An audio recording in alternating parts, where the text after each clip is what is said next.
Bom dia, pessoal, tudo bem com vocês? Sejam bem-vindos a mais um dia de estudo e hoje nós estaremos estudando sobre a parábola do semeador. Venha conosco, está super interessante. O pessoal na sala está entrando e nós já vamos iniciar.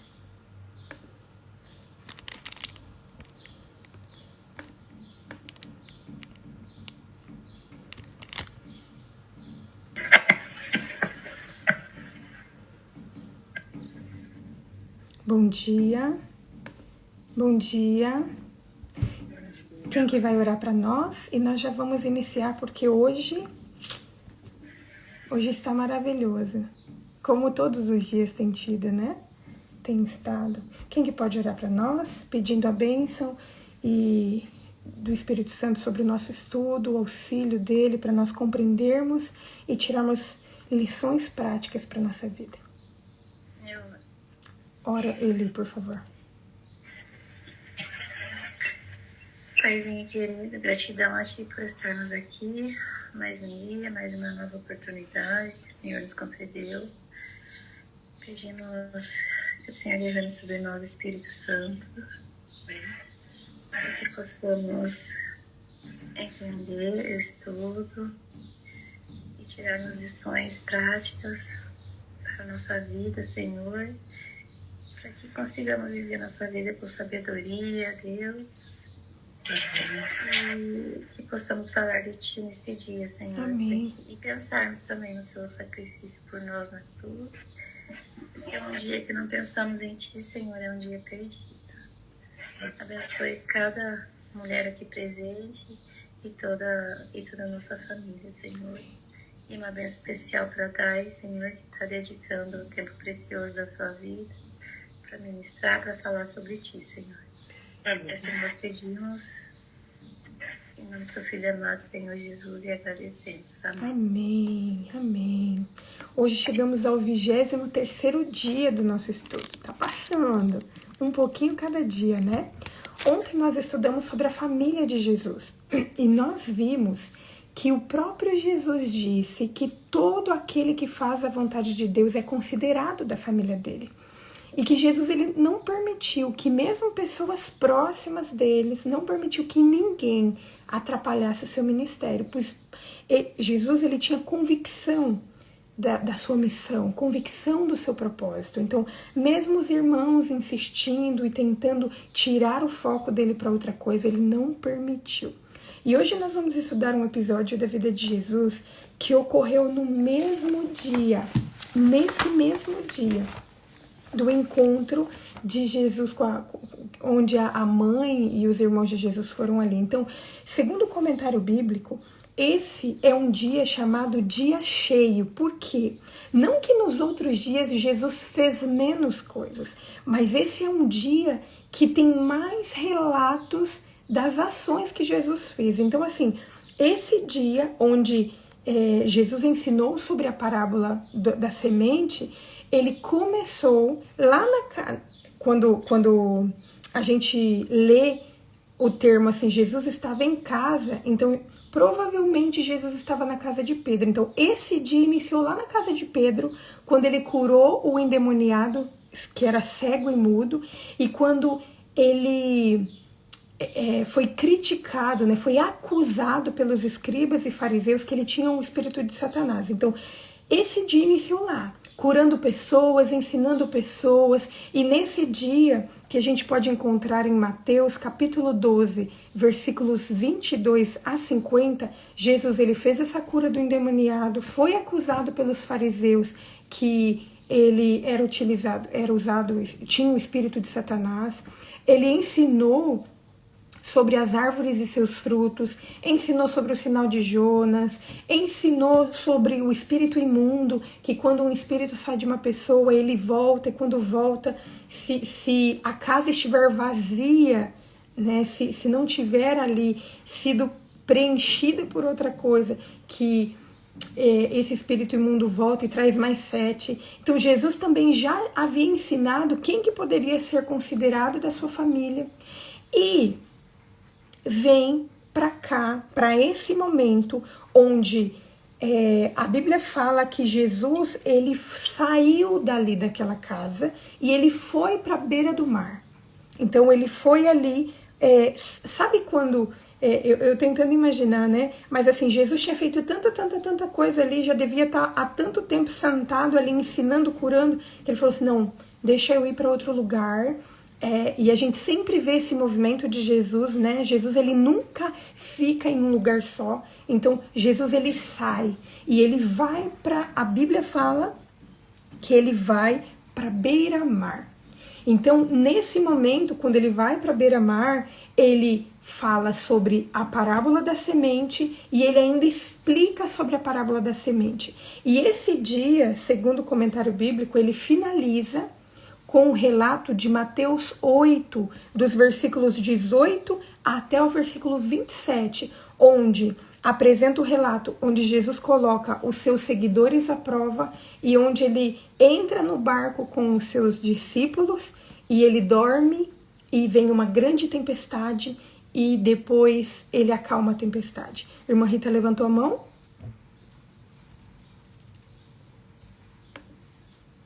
Eu acho que foi... Não percebi. Irmã, bom dia. Oi, bom dia, amadas. Não, me perdoe. Foi meu filho pequeno que está aqui do meu lado e ele ficou aqui sem eu ter um pouco mais de atenção. Me perdoe. Tudo bem, não tem problema. Estou ouvindo aqui. Então, esse foi um dia cheio. Na realidade, assim, não é que os outros dias de Jesus não tenham sido cheios também. Mas esse é tido como dia cheio, esse nome...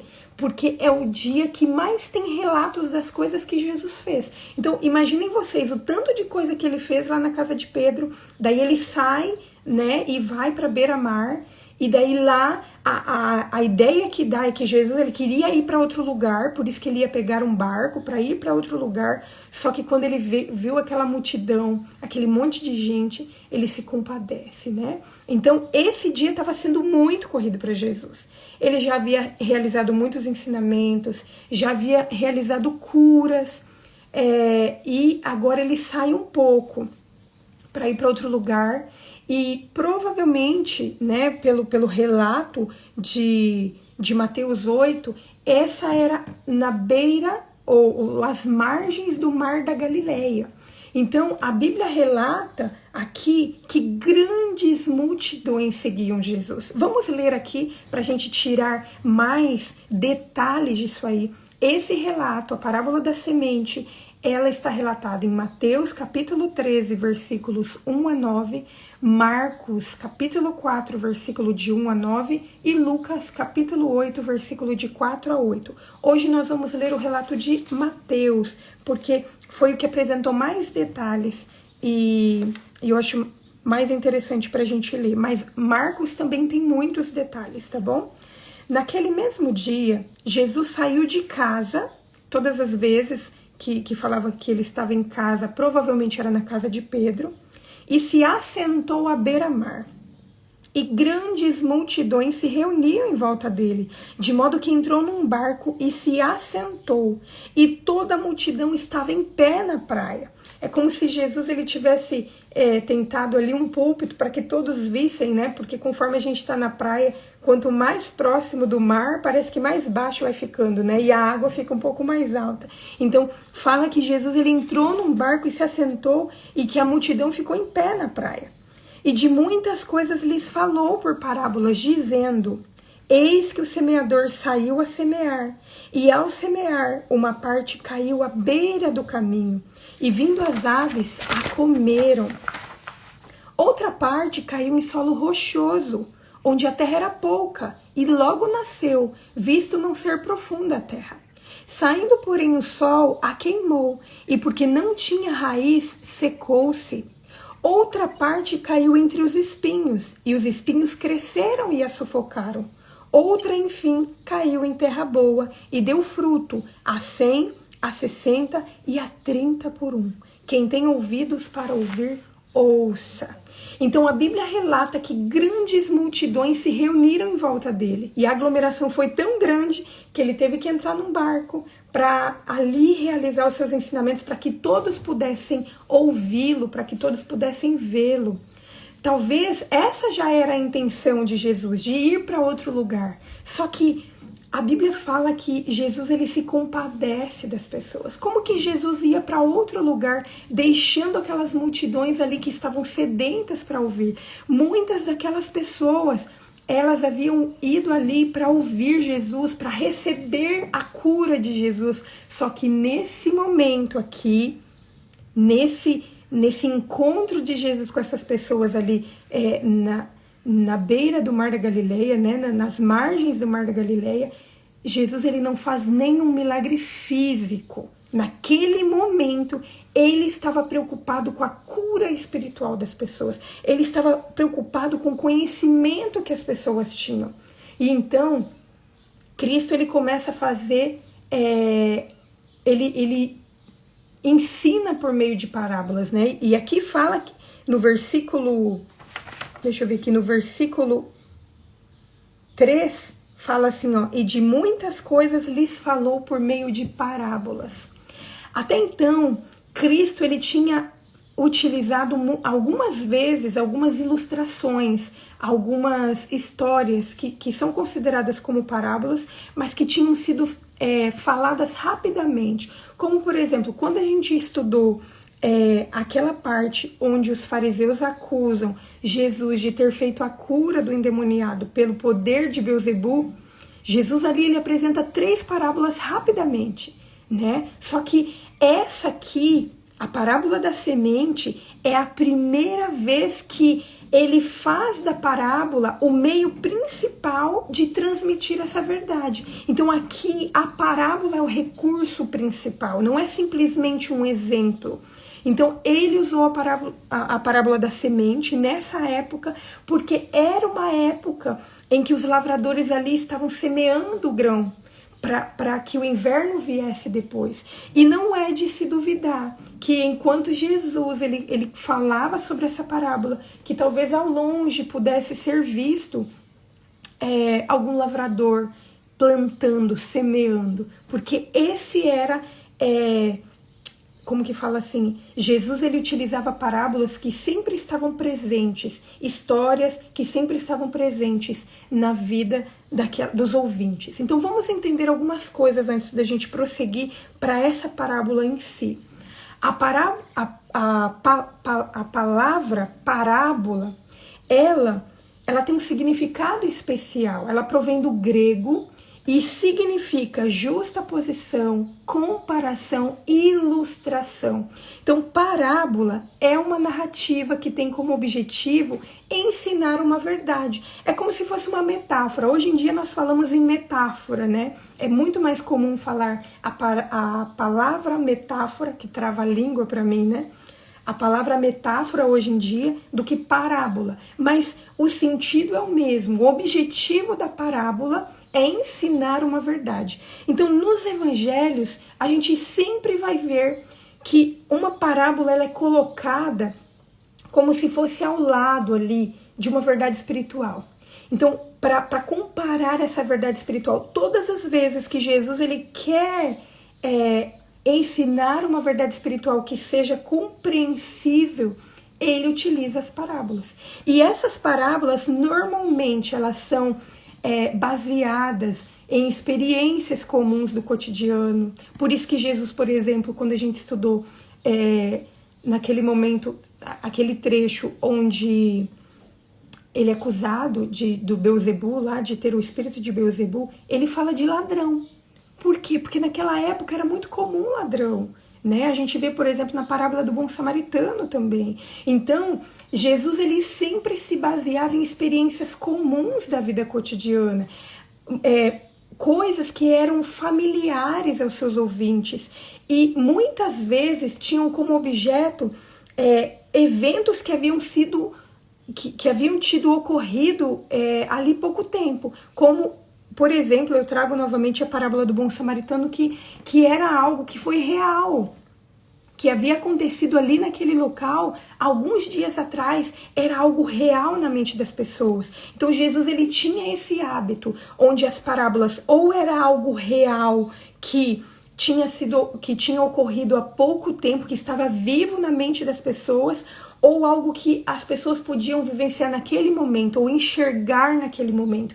Então as parábolas sempre utilizavam experiências comuns do dia a dia das pessoas. E sabe por quê? Porque assim, essas parábolas, elas eram faladas de forma simples, breve, e as conclusões dessas parábolas era tão óbvia que não dava lugar à incerteza. Então, e a gente vai ver, quando a gente continua estudando e a gente vê lá em Mateus capítulo 8, que é o final desse dia, a gente vê que inclusive um fariseu pediu para seguir Jesus. Eu achei fantástico, assim, quando eu estudei, eu percebi isso, porque a princípio, até ontem, enquanto eu estava estudando, eu falava assim, nossa, esses fariseus têm um coração tão duro que Jesus está falando tanta coisa e não é alcançado. Mas a gente vê exemplos de pessoas que tinham essa dureza de coração e que foram alcançadas, porque as parábolas, essa narrativa simples, essa breve conclusão, ela não dava lugar às incertezas. Então, as parábolas, elas eram recursos que Jesus utilizava com alguns objetivos. O primeiro objetivo de Jesus era despertar o interesse, despertar a atenção e a curiosidade dos seus ouvintes. Jesus, ele queria comunicar verdades indesejadas sem que houvesse preconceito. Porque naquela época o preconceito era muito grande em relação a ele. Então ele criava essas parábolas, ele utilizava essas parábolas para que não tivesse preconceito em recebê-las, para que a pessoa fosse envolvida naquela história, naquele exemplo, e não houvesse tempo dela pensar assim, não vou ouvir isso. E também um dos objetivos de Jesus ao utilizar as parábolas era esquivar-se dos espias que o perseguiam. A gente vê que em todos os momentos sempre tinha algum fariseu, algum escriba ali tentando achar algumas coisas em Jesus que pudesse acusá-lo. Então é como se Jesus estivesse sendo perseguido o tempo inteiro. E as parábolas ajudavam ele a esquivar-se disso, porque eram palavras ditas, mas não ditas. Então, essas parábolas também, elas criavam na mente dos ouvintes impressões duradouras, porque todas as vezes que eles vissem alguém plantando alguma semente, eles iam se lembrar da parábola que Jesus havia contado. Todas as vezes que eles vissem alguma coisa que Jesus havia falado, aquilo ia remeter àquele ensinamento que Jesus tinha feito. Então, essas parábolas, elas tinham a intenção de causar impressões que fossem duradouras, e a cada vez que eles vissem alguma coisa relacionada às parábolas, aquilo se renovaria, aquele conhecimento se renovaria. E outro objetivo de Jesus, ao falar por meio de parábolas, é restaurar a natureza como um meio de conhecer a Deus. Ali na natureza, Deus se revela por meio da natureza.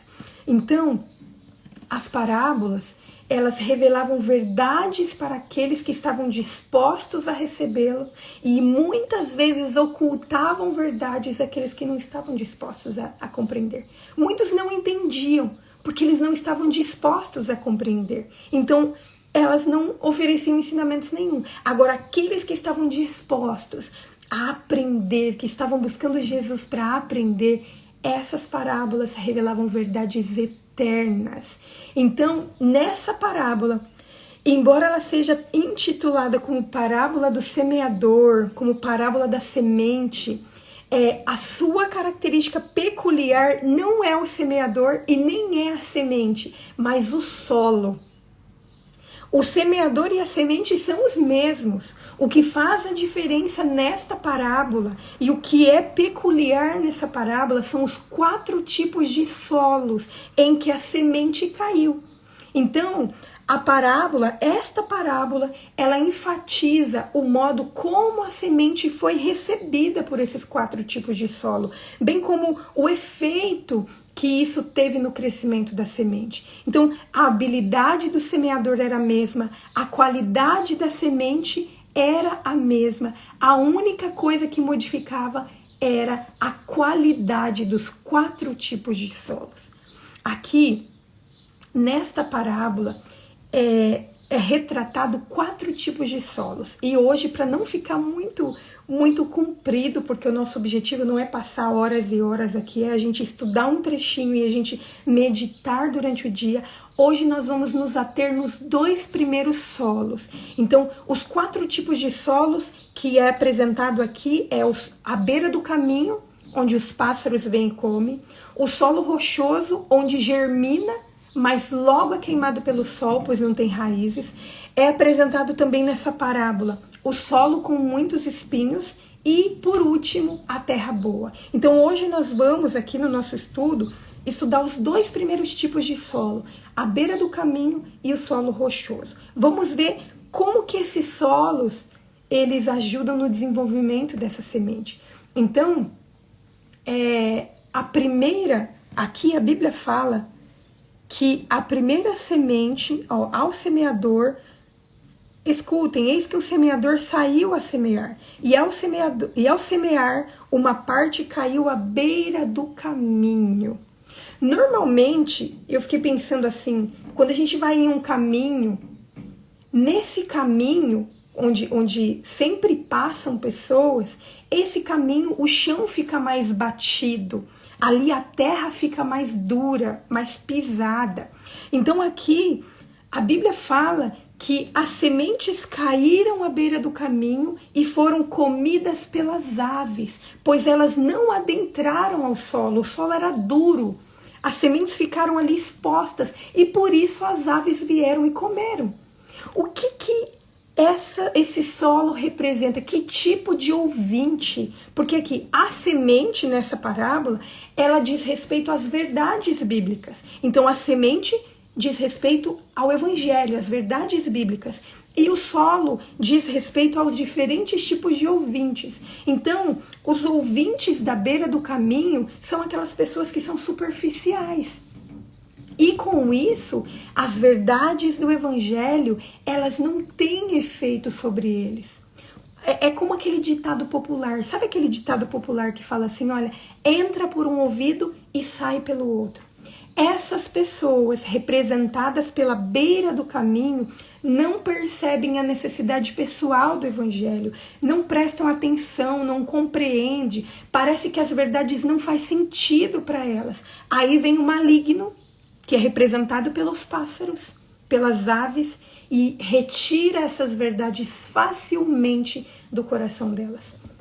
E então, não germina, não brota, não dá frutos, não tem efeito. O evangelho na vida desses ouvintes, onde são representados como solo rochoso, não faz sentido nenhum, porque não é plantada a semente do evangelho.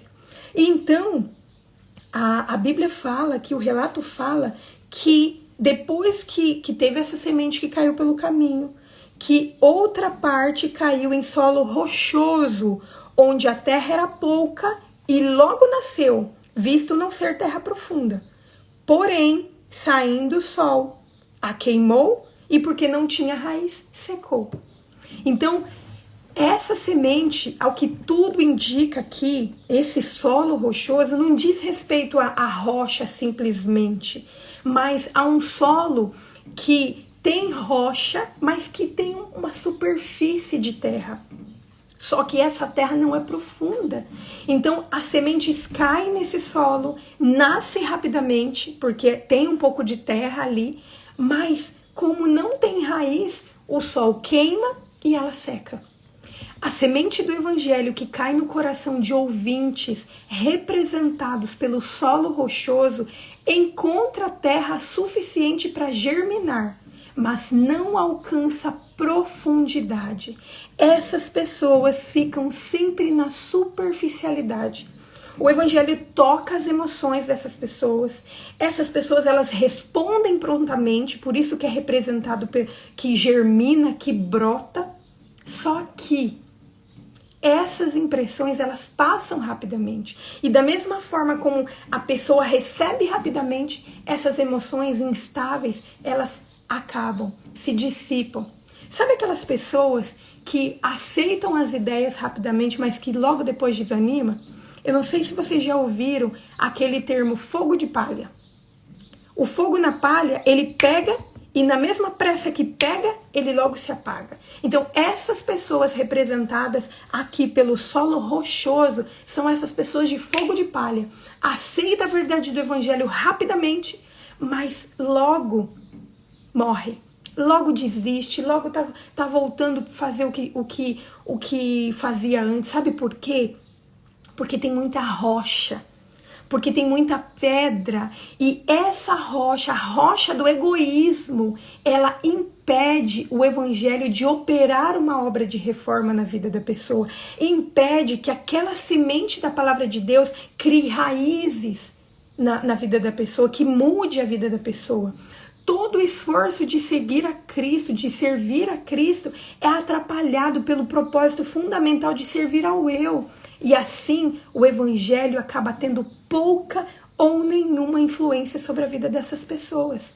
Os ouvintes representados pelos solos rochosos têm a tendência de seguir as suas próprias vontades, as suas próprias inclinações. Qualquer convicção que eles têm não se baseia em princípios, mas nas suas vontades, nas suas inclinações.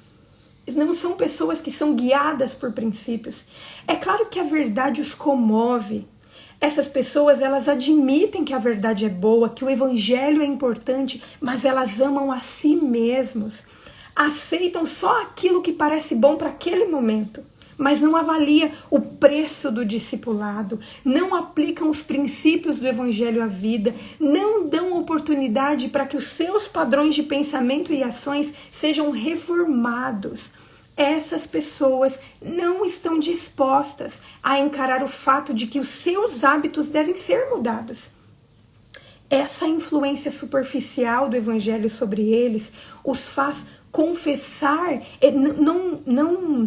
eles admitem que estão errados, que eles reconhecem, mas eles não querem confessar e abandonar o pecado. Eles não experimentam a justificação.